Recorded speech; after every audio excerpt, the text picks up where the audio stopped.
Координаторот на општинската организација на ВМРО ДПМН во општината Могила, Оливер Ристевски, после скандалот од пред 4 дена кога беше фатен со неговите комшии од полициска патрола и обвинет за крадење дрва, денеска си поднесе оставка.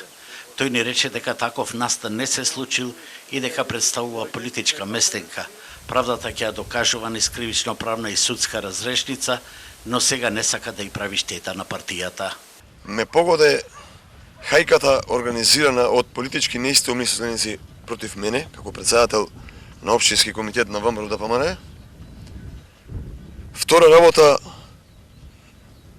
од делот на хајката, кој на министерот за внатрешни работи му наметна да каже изјава онака како што го сработиле во Савара Бидола, но не е сработено како што треба, не е точно напишано во билтенот. Од тие причини не сакајќи да ја наштетам на партијата на ВМРО ДПМН, си давам неотповиклива оставка од функцијата председател на општинскиот комитет на ВМРО ДПМН Могила.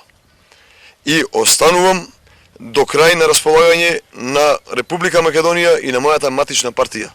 Ристевски рече дека во овој полициско-шумарски рашомон, кај лозието над неговото село Долно Српци, неколку часа од полицијата биле задржани заедно со комшиите, меѓу кои имало и 2 бремени жени.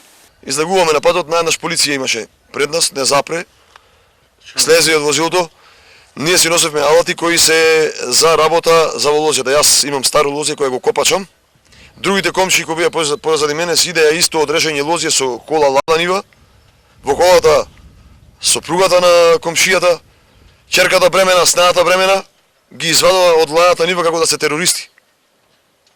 И не држаја од 12:40 до 3,5 часот не држаја на сонце таму на патот. Од полицијата велат дека имало кражба на дрва и дека во време на полициски час инволвираните биле фатени без дозвола, а не селективноста на настанот, вчера ја потврди и министерот Чулев. Конкретниот настан е заведен во полицискиот билтен.